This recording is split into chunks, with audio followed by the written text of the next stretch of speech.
Welcome back. All right, so I did it. I powered through. I watched all 8 episodes of the Resident Evil series. So some people watching this didn't have to. I'm gonna say this. I don't know that it gets a season two. The numbers have not been encouraging. The reviews have been poor, both from it's been mixed from critics and it's been bad from viewers of the show. I'm torn because does it get better as it goes along? Yes, it becomes a little more cohesive, but it's still not great by the end of the series. And that's the thing. And I keep saying series because I don't think we're getting a season two. And there is nothing resolved in the first season. You have 8 hours of watching TV and you're still kind of in the dark. I mean, some of it you understand by the end of it, but it's stuff that if you've played the video games, you might have known already. So, this movie slash TV series, it's an 8 hour movie. This series basically takes the Resident Evil movies that people have loved and hated for the last 20 years, and it makes some of the same mistakes. So you have Albert Wesker. That's about it.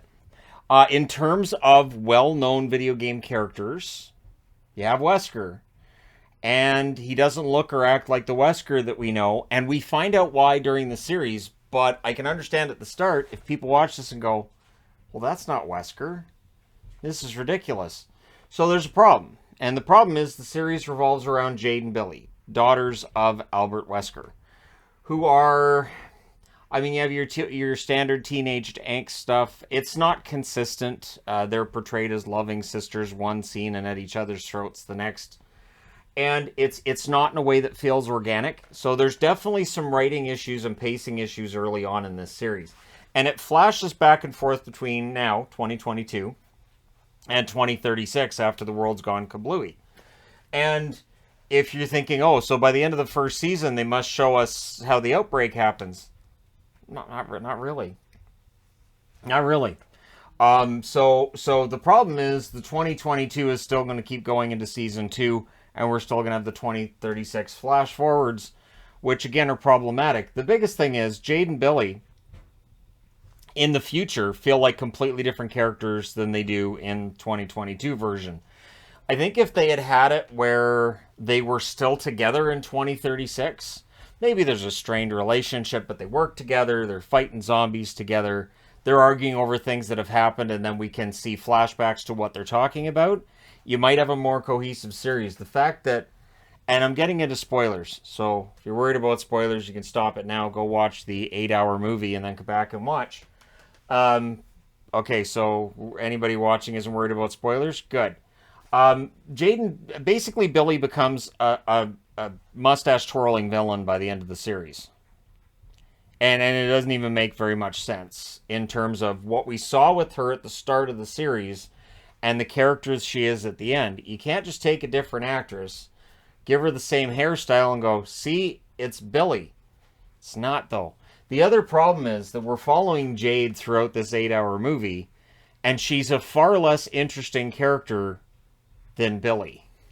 Billy's a far more interesting character who has a lot more going on. She gets bit by the dog, the zombie dog. And, I mean, I guess that's something you can recognize. It's like they threw in the scarecrow-looking chainsaw guys from the video games. Yeah, they had one of those. Doesn't matter why. They just did. It's just there. It's just, hey, so this happened. Remember this from the game? And they do that a few times, and it's kind of annoying because clearly they're saying, hey, remember that thing from the game? Here it is. Now, there's the liquors are in it for one scene. Just like the chainsaw guys. One scene. That's it. Ta-da! Okay. You had your liquors, now you had your chainsaw guys, now we'll move on. And that's it. The zombies are referred to as zeros. They can be controlled. Billy doesn't seem to have any real interest in that, which is odd. So, in the future, Jade's had a kid named B. I was thinking towards the end of that first season that Simon would be the dad, but Simon's dead, so nope. Evelyn shoots her own kid, which we know how the T-virus works. As soon as Billy bites him, hey, he's done. And Wesker's, well, I can try to fix him. She knows that's not going to work. And at the end of the first season, we still don't know why Billy. And I kept saying, great, she's bonded with the T virus like Alice. Cool. How is she not Alice? The other thing I found weird was the fact that her name's Billy and she's got the streak in her hair. My first thought was, is she modeled on Billie Eilish? And then I saw the way she was dressed and I'm like, yeah, it seems like she's kind of modeled on Billie Eilish. This is strange. Maybe that's why they're not giving us a lot of details on her and showing us her having, friends other than her sister. And they have like the high school fight thing that never doesn't go anywhere. It doesn't matter. It's all fine. It's all fine. Doesn't matter. Nobody cares. And that's part of the problem too, is that there's some plot points that just drop. They're just gone. Now there were moments I liked, so I want to get into moments that I liked in this show. Again, Billy, the actress playing her, especially the younger version, fantastic. Now, I will agree with people online. It feels weird that the actress they have playing the adult version of Billy is of a different ethnicity than than the actress playing the younger version of the same character. That's odd. Now it's I guess subtle, but it's something you would think that in casting you'd not do. So that's odd. The Arjun character, he's Jade's husband in the future. It doesn't matter. It just doesn't. And again, this is part of the problem the series has. I don't care. So he's kind of left on the beach with this. Oh, is he gonna die? I don't know. I don't know. Maybe seagulls eat him. Just demonic seagulls come in, and see, now people want that scene, don't they? The problem is too that Evelyn in current day, she's the mustache twirling villain. Billy is now the mustache twirling villain who's controlling Evelyn. Because okay, I guess we'll introduce that next season if they have a next season, which I don't think they will. But again, motivation is key. One thing that we really like with villains is understanding a why. And with Wesker, by the time he sacrifices himself for his daughters, we understand his motivation a little better. To the point where when he sacrifices himself, we kind of feel bad, don't we? Now, Bert, I like Bert. I know Bert's psychotic. I know Bert every now and then goes on murder sprees, and he's temperamental. But I like Bert. I wouldn't mind hanging out and having some breadsticks with Bert. Bert busts himself out. He takes the girls out for lunch. He doesn't even know who they are, but he's a clone of Albert, so sure, why not? So he goes to an Olive Garden and he's just unlimited breadsticks. And he's right. He says, I've got my unlimited breadsticks. Why don't the girls have theirs? And the waitress says, that's unlimited breadsticks in one bowl per table. And he said, then it's not unlimited. He's right. He's absolutely right. Wesker was right. But that being said, I really enjoyed Bert. I think he's absolutely fantastic. I was pretty sure he was going to die. The other problem this show had, Baxter. What an absolutely crap character. He's from Umbrella. He is, to me anyways, you guys can let me know if you feel the same way.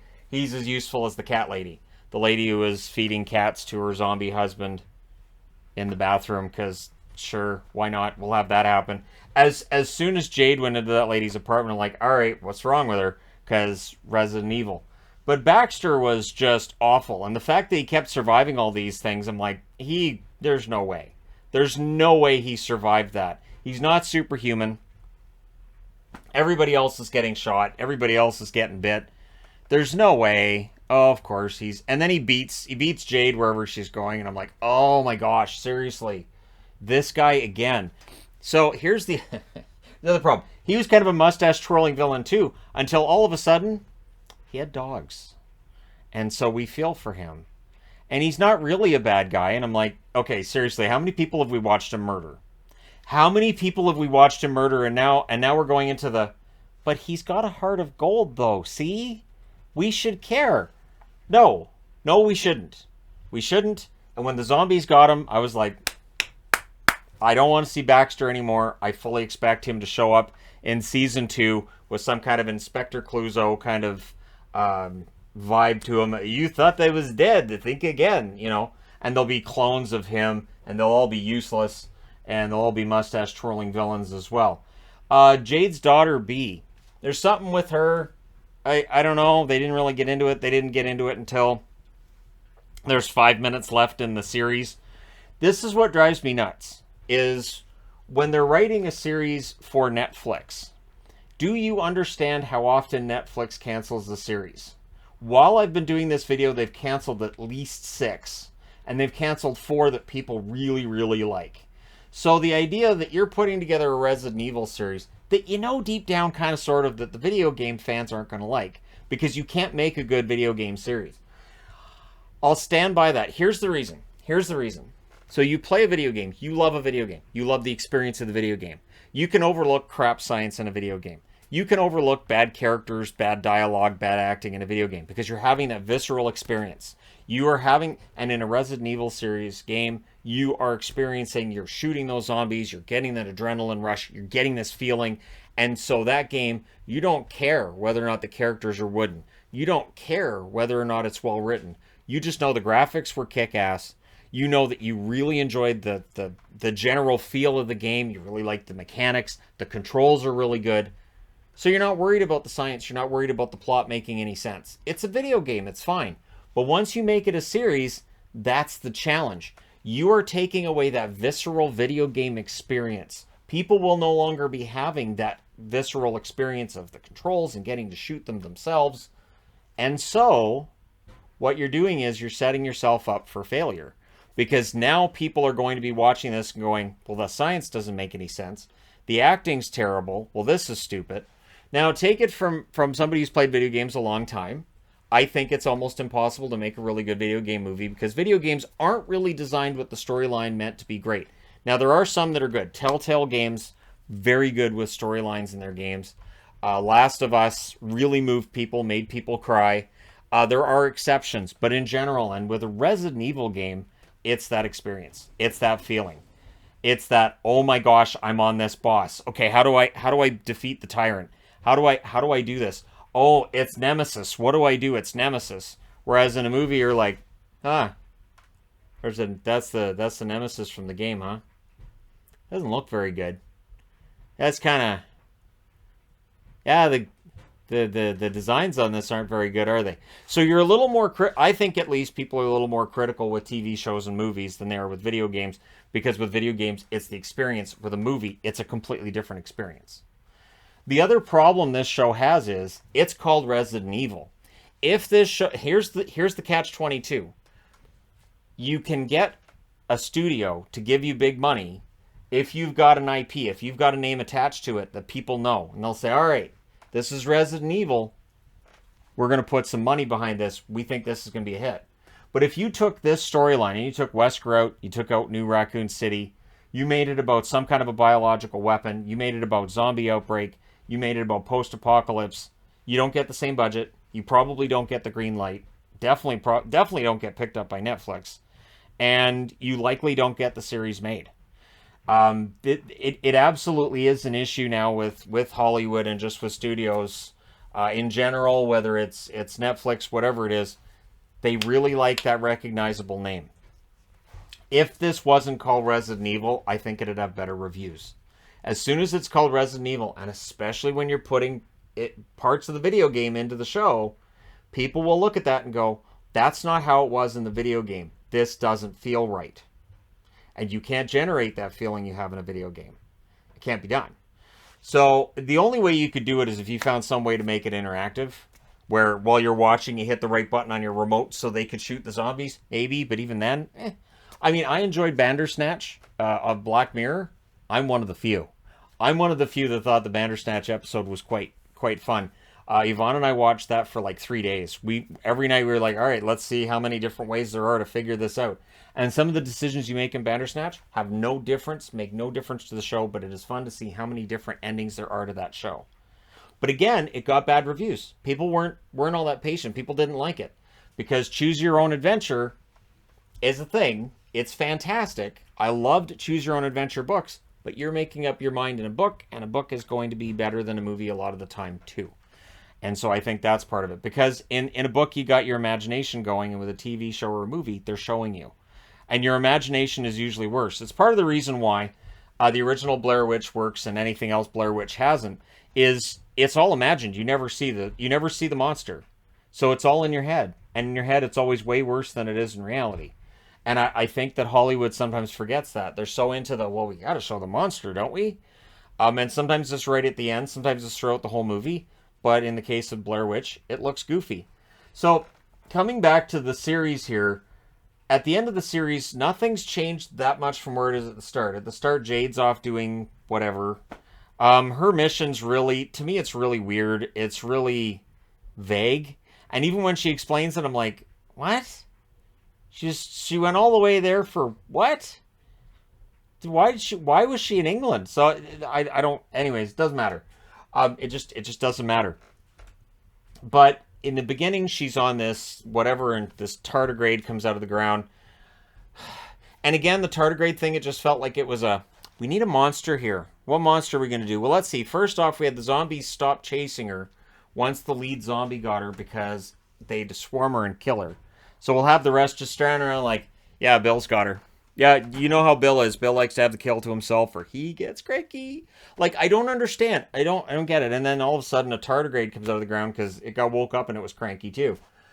And we never see any more of them. So there's one. There's a tardigrade, and they're these tiny little organisms that can live in space. They're fantastic. Go look up tardigrades right now. They're the coolest thing on planet Earth.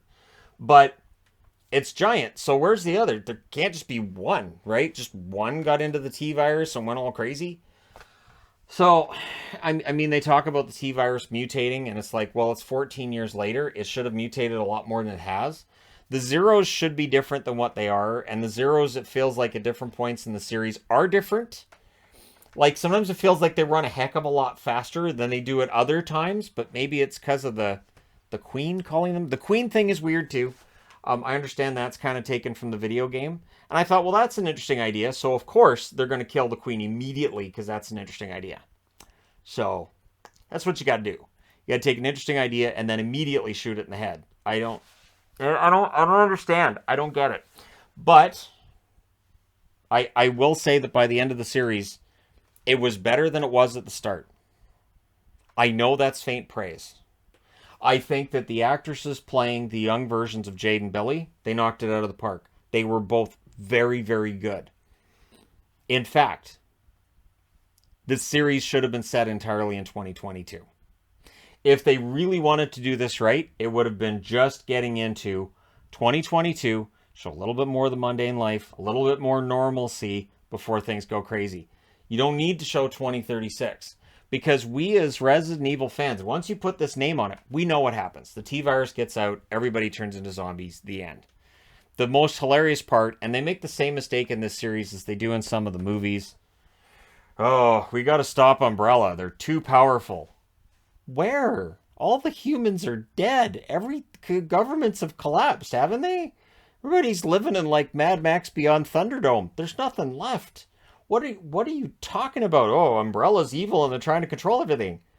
Have the cinders. Have at her. What is there to protect? There's nothing left. I find that weird. And I remember thinking that I want to say it was the fourth Resident Evil movie. Like, oh, we got to stop Umbrella. Everybody's dead. What are you talking? We went through this. The last movie was called Extinction, which is the end. Now we're in Afterlife. What are you doing? So I just found it weird. The whole, well, we got, Umbrella's evil. If we can expose them, to who? Who's got TV? Who's watching television? Who are you exposing them to? Like, it's established in this series that there's zombies everywhere, and basically society's completely broken down. So I'm not sure. And I have to say there's one little issue I had, and this is an issue I've had with the movies too. The fact that the drones have like unlimited ammo is hilarious. The drones can fire off 180 bullets a second. They never run out. And it's one of the funniest things.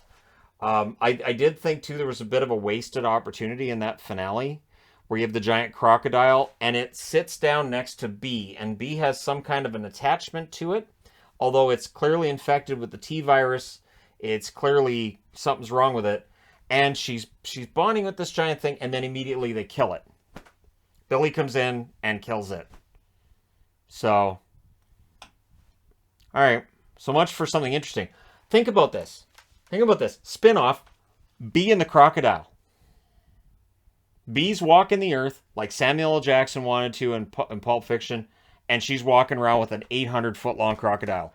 And every time it wants to go and kill people, she just goes, no, no, good crocodile. All done. That'd be fantastic. That'd be great. They can go town to town and solve mysteries together. There's so many things in this that I was like, well, that could be interesting. Oh, no, that's dead. Well, that, if they flesh that out, nope, they killed that off already. Like, you have Jade being stupid and bringing a Zero onto the ship, and as soon as she did that, I'm going to be honest, it's the only part I fast-forwarded through. Because I was like, wait, she's fishing a zombie out of the water? I know what's going to happen here. So I just fast-forwarded 5 minutes, and I'm like, oh, look, it's out on the ship. Whoever could have thought that it was going to get free? Not the woman who's been fighting these things for 14 bloody years. If your commander's been making the same tactical errors for 14 years, get a new commander. She clearly shouldn't be in charge of anything, and yet people still listen to her. Why? I was trying to fix it. I was thinking we could... What are you doing? Well, I tied her up using a rope. I don't understand how it broke. Yeah, she pulled free of it. You saw in Cat Lady's apartment that the zombie pulled his own hand completely off of his body so he could get free. So what do? Something even dumber. I don't... And that's my frustration. I wanted more time seeing what current day Billy was up to. And then they reveal she's basically just a mustache-twirling villain. What a waste. What an absolute waste. They could have done so much more. They could have had it where Umbrella's got her as their employee because they're blackmailing her. They're blackmailing her with the safety of her sister. They're blackmailing her with all this other information. And they could have had something where they because here's the thing. They build up their relationship as sisters early on in the series, and it just feels hollow the way that they're just now she's the villain. Why? Why couldn't Evelyn still be... I have to say too, considering 14 years has passed, it's amazing Evelyn looks exactly the same. I do not look the same as I did 14 years ago. I may want to see Umbrella in order to make sure I stop aging. It's the weirdest thing. Everybody else aged, not her. I mean, there's some inconsistencies in the show. The Joy thing they kind of get into, they kind of don't. And yeah, so that was my frustration, was that there were some good ideas in here, and I felt like they were weighed down because this is Resident Evil. We got to get the lickers in here. Hey, we should get the chainsaw guy in here. We've got to have like a bunch of zombies, and we're overdue for some zombies. When can we have a horde come in? And it felt like it actually brought the plot line to a screeching halt. And the zombies themselves, at times they attack Jade, and sometimes, conveniently for the plot, they just left her alone. They just ran right past her, and I'm like, did she spray herself with something? Like, did she find that perfume that Lisa had to spray herself with so bullies wouldn't beat her up? Is that what she got? Like, I was thinking the enzyme that repels zombies. I was thinking, great. Jade got that enzyme that repels zombies. That's going to be so useful. Nope, because then they attacked her shortly after, but thankfully she had a trash can lid, so woof. Whatever. I found, oh my gosh. Then she gets shot, but she's fine. I just don't, I don't understand parts of it, and I feel like if we get a season 2, I might end up being more frustrated, but I got through it. I watched it. And there's good parts there. I don't think it deserves as much hate as it gets. And again, I think if it wasn't called Resident Evil, it wouldn't get so much hate. But if it wasn't called Resident Evil, I doubt it would exist. Because we've had a bunch of post-apocalyptic shows and movies. They all kind of blend together. And I'm not sure without the Resident Evil tie-in if I would have watched it either. Right? So there's that. So that proves the studio's right. And then it all cycles again. Right? So I don't know how to fix this. I know that Welcome to Raccoon City was panned as well. People weren't happy. And I don't know that there's a way to fix Resident Evil, because I don't know that you can make a good Resident Evil movie. Because I don't know that there's a storyline from any of the video games that would translate well to an actual movie, to an actual serious movie. But you also need to be able to get the serious directors. You need to be able to get like a really serious studio in on it that's going to put big money down. And with the amount of watering down of this name that we've had with series and movies, I don't know that you can find that again. Because it's going to have to be, all right, we're going to reboot it again, and everybody will collectively groan. And you're likely not going to get the money that you want. Even the original Resident Evil movie, the budget was low. And some of the special effects are laughably bad. There are some really bad, especially the initial zombie attack. Some of those special effects are just awful. But it's made up for because it's campy, it's kind of fun in parts. Michelle Rodriguez plays her role so darn well. And honestly, Mila Jovovich is a decent enough actress to make it work. She convinces you she's Alice.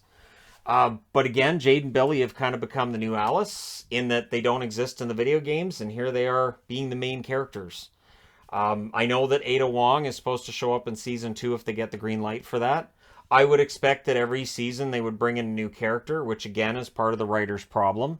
Don't write as if you're getting more seasons from Netflix. This should have had not necessarily a neat and tidy ending, but an ending. Didn't have an ending. It's not a series ending. It's not a season ending. It's just, it stops. It's just, all right, there you go, all done. Aren't you glad we did that? You better hope we get a season 2. And it doesn't work. It doesn't work. I watched Archive 81. I loved Archive 81, and they damn well canceled it. That was a great series. So well done. And they went, yeah, we're not going to give it a season 2 because people didn't binge watch it fast enough. Because that's how you measure somebody enjoying something, is how quickly they watch it, not whether or not they actually enjoy it. So I guess our thumbs up on Netflix means nothing. If you don't watch it fast enough, they're done. This is part of the reason why Netflix has been in trouble. Netflix has been just absolutely losing subscribers right, left, and center. They cancel series too fast, and a lot of their originals, the quality just isn't there. This, again, could have been a great series. Maybe with the right writers and the right moves being made, maybe it'll work. I do hope that the actresses who played the younger version of Jade and Billy get picked up for whatever movie and series as soon as possible as they can, because they're fantastic. Really well done, to the point where I kept saying to myself, Billy is a much more interesting character. Why do we care that Jade has a crush on Simon? Jade does nothing about it.